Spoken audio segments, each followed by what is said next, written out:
ನಮಸ್ಕಾರ ಸ್ನೇಹಿತರೆ, government info Kannada ಚಾನೆಲ್ಗೆ ನಿಮಗೆಲ್ಲರಿಗೂ ಸ್ವಾಗತ. ಇವತ್ತು ಫೆಬ್ರವರಿ 4ರಂದು ಬುಧವಾರ ಫೈನಲ್ ಆಗಿ 2 ಹಂತದಲ್ಲಿ ನಿಮ್ಮ ಖಾತೆಗೆ ಹಣವನ್ನು ಬಿಡುಗಡೆ ಆಗ್ತಾ ಇದೆ. ಯಾರಿಗೆ 25 ಮತ್ತು 26ನೇ ಕಂತಿನ ಹಣ ನಿನ್ನೆ ಬಂದಿಲ್ಲ ಅವರ ಖಾತೆಗೆ ಇವತ್ತು 100% ಆಗಿ ಕ್ರೆಡಿಟ್ ಆಗುತ್ತೆ. ಹಾಗಾದರೆ ಯಾವ ಜಿಲ್ಲೆಗಳಿಗೆ ಹಣ ಬಿಡುಗಡೆ ಆಗುತ್ತೆ, ಯಾರೆಲ್ಲ ಹಣವನ್ನು ಪಡೆಯುತ್ತೀರಿ, ಯಾರ್ಯಾರೆಲ್ಲ ಪಡೆಯುವುದಿಲ್ಲ ಎಂಬ ಮಾಹಿತಿಯನ್ನು ಈ ವಿಡಿಯೋದಲ್ಲಿ ತಿಳಿದುಕೊಳ್ಳೋಣ ಸ್ನೇಹಿತರೆ. ಇದರ ಜೊತೆಗೆ ಬಹಳ ಮುಖ್ಯವಾದ ಇನ್ನೊಂದು ಅಪ್ಡೇಟ್ ಇದೆ.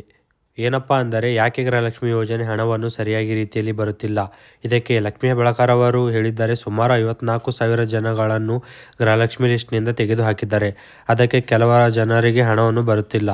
ಮತ್ತು ಸ್ನೇಹಿತರೆ, ಇನ್ನೊಂದು ಅಪ್ಡೇಟ್ ಇದೆ. ಗೃಹಲಕ್ಷ್ಮಿ ಪೆಂಡಿಂಗ್ ಅಮೌಂಟ್ ಮಹಿಳೆಯರಿಗೆ ಭರ್ಜರಿ ಸಿಹಿ ಸುದ್ದಿ. ಗೃಹಲಕ್ಷ್ಮಿ ಯೋಜನೆ 2 ಕಂತಿನ ಬಾಕಿ ಹಣ 4,000 ಹಣ ಒಂದೇ ದಿನ ಜಮಾ ಆಗುವ ಸಾಧ್ಯತೆ. ರಾಜ್ಯದ ಲಕ್ಷಾಂತರ ಮಹಿಳೆಯರಿಗೆ ಬಹಳ ನಿರೀಕ್ಷಿತ ಸಂತಸ ಸುದ್ದಿ ಬಂದಿದೆ. ರಾಜ್ಯ ಸರ್ಕಾರದ ಜನಪ್ರಿಯ ಗೃಹಲಕ್ಷ್ಮಿ ಯೋಜನೆ ಅಡಿಯಲ್ಲಿ ಬಾಕಿ ಉಳಿದಿದ್ದ 2 ಕಂತುಗಳ ಹಣವನ್ನು ಒಂದೇ ಸಾರಿ ಬಿಡುಗಡೆ ಮಾಡುವ ಪ್ರಕ್ರಿಯೆಗೆ ಚಾಲನೆ ಸಿಕ್ಕಿದೆ. ಇದರಿಂದ ಅರ್ಹ ಫಲಾನುಭವಿಗಳಿಗೆ ಖಾತೆಗೆ ಒಟ್ಟು 4,000 ಜಮಾ ಆಗಲಿದೆ. ಈಗಾಗಲೇ ಹಲವು ಮಹಿಳೆಯರು ತಮ್ಮ ಬ್ಯಾಂಕ್ ಖಾತೆಗಳಲ್ಲಿ ಹಣ ಬಂದಿರುವುದನ್ನು ದೃಢಪಡಿಸುತ್ತಿದ್ದಾರೆ.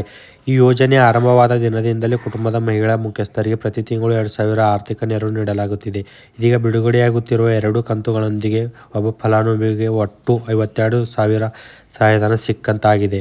ಇದು ರಾಜ್ಯದ ಮಹಿಳೆಯರ ಆರ್ಥಿಕ ದೊಡ್ಡ ಬೆಂಬಲವಾಗಿದೆ. ಲಕ್ಷ್ಮಿ ಯೋಜನೆ ಇಂದಿನ ಪ್ರಮುಖ ಅಪ್ಡೇಟ್. ಮಹಿಳಾ ಮತ್ತು ಮಕ್ಕಳ ಅಭಿವೃದ್ಧಿ ಇಲಾಖೆ ನೀಡಿರುವ ಮಾಹಿತಿ ಪ್ರಕಾರ ಈಗಾಗಲೇ 24 ಕಂತುಗಳು ಯಶಸ್ವಿಯಾಗಿ ವಿತರಿಸಲಾಗಿದೆ. ಬಾಕಿ ಉಳಿದ 2 ಕಂತುಗಳು ಈಗ ಬಿಡುಗಡೆ.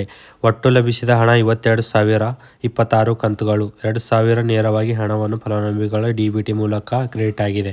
ಈ ಬಾರಿ ಡಬಲ್ ಇನ್ಸ್ಟಾಲ್ಮೆಂಟ್ ಬಿಡುಗಡೆ ಆಗುತ್ತಿರುವುದರಿಂದ ಬ್ಯಾಂಕ್ ಖಾತೆ ಪರಿಶೀಲಿಸುವುದು ಅತ್ಯಂತ ಮುಖ್ಯವಾಗಿದೆ. ಕೆಲವು ಮಹಿಳೆಯರಿಗೆ ಕಳೆದ ಕೆಲವು ತಿಂಗಳಿನಿಂದ ಹಣ ಬಾರದಿರುವ ಸಮಸ್ಯೆ ಕಂಡುಬಂದಿದೆ. ಇಂತಹ ಸಂದರ್ಭಗಳಲ್ಲಿ ತಾಲೂಕು ಕಚೇರಿಗಳಿಗೆ ಓಡಾಡುವ ಅಗತ್ಯವಿಲ್ಲ. ಸರ್ಕಾರವು ಈ ಸಮಸ್ಯೆ ಪರಿಹಾರಕ್ಕಾಗಿ ವಿಶೇಷ ಸಹಾಯವಾಣಿ ಸಂಖ್ಯೆ 181 ಅನ್ನು ಮೀಸಲಿಟ್ಟಿದೆ. 181 ಸಹಾಯವಾಣಿ ಮೂಲಕ ಸಮಸ್ಯೆ ಪರಿಹಾರ ಹೇಗೆ? ನಿಮ್ಮ ಮೊಬೈಲ್ನಿಂದ 181 ಸಂಖ್ಯೆಗೆ ಕರೆ ಮಾಡಿ. ಆಪರೇಟರ್ ನಿಮ್ಮ ವಿವರಗಳನ್ನು ಕೇಳುತ್ತಾರೆ. ರೇಷನ್ ಕಾರ್ಡ್ ಸಂಖ್ಯೆ ಅಥವಾ ಆಧಾರ್ ಕಾರ್ಡ್ ಸಂಖ್ಯೆ, ನಿಮ್ಮ ಸಮಸ್ಯೆ ಸ್ವರೂಪ ದಾಖಲಿಸಲಾಗುತ್ತದೆ. ಹಣ ಬಾರದಿರುವುದು, ಇ-ಕೆವೈಸಿ ಸಮಸ್ಯೆ, ಬ್ಯಾಂಕ್ ಲಿಂಕಿಂಗ್ ದೋಷ, ಸಂಬಂಧಿತ ಅಧಿಕಾರಿಗಳಿಗೆ ಮಾಹಿತಿ ಕಳಿಸಲಾಗುತ್ತದೆ. ಪರಿಶೀಲನೆ ಬಳಿಕ ಹಣ ಜಮಾವಾಗುವ ಕಾರ್ಯಕ್ರಮ ಮುಂದೂಡುತ್ತೆ.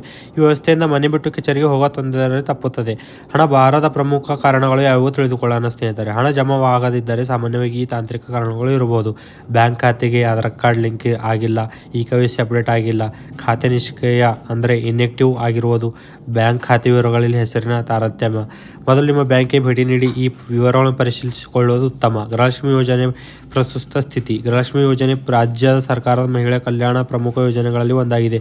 ಇದರ ಉದ್ದೇಶ ಗೃಹಿಣಿಯರಿಗೆ ನೇರವಾಗಿ ಹಣಕಾಸು ನೆರವು ನೀಡಿ ಕುಟುಂಬದ ಖರ್ಚು ನಿರ್ವಹಣೆಯಲ್ಲಿ ಸಹಾಯ ಮಾಡುವುದು. ಯೋಜನೆ ಮುಖ್ಯಾಂಶಗಳು: ಫಲಾನುಭವಿಗಳು ರೇಷನ್ ಕಾರ್ಡ್ ಹೊಂದಿರುವ ಮಹಿಳಾ ಮತ್ತು ಮುಖ್ಯಸ್ಥರು. ತಿಂಗಳು ಸಹಾಯಧನ 2,000 ವಿತರಣೆ ನಿಧಾನ, ನೇರವಾಗಿ ಬ್ಯಾಂಕ್ ಖಾತೆಗೆ ಜಮಾವಾಗುತ್ತಿದೆ. ಇತ್ತೀಚೆಗೆ ಬಿಡುಗಡೆ 2 ಕಂತುಗಳು 4,000 ಜಮಾವಾಗುತ್ತದೆ ಸ್ನೇಹಿತರೆ. ಈ ಯೋಜನೆಯಿಂದ ಲಕ್ಷಾಂತರ ಕುಟುಂಬಗಳಿಗೆ ನಿರಂತರ ಆರ್ಥಿಕ ಭದ್ರತೆ ಸಿಕ್ಕಿದೆ. ಈಗಾಗಲೇ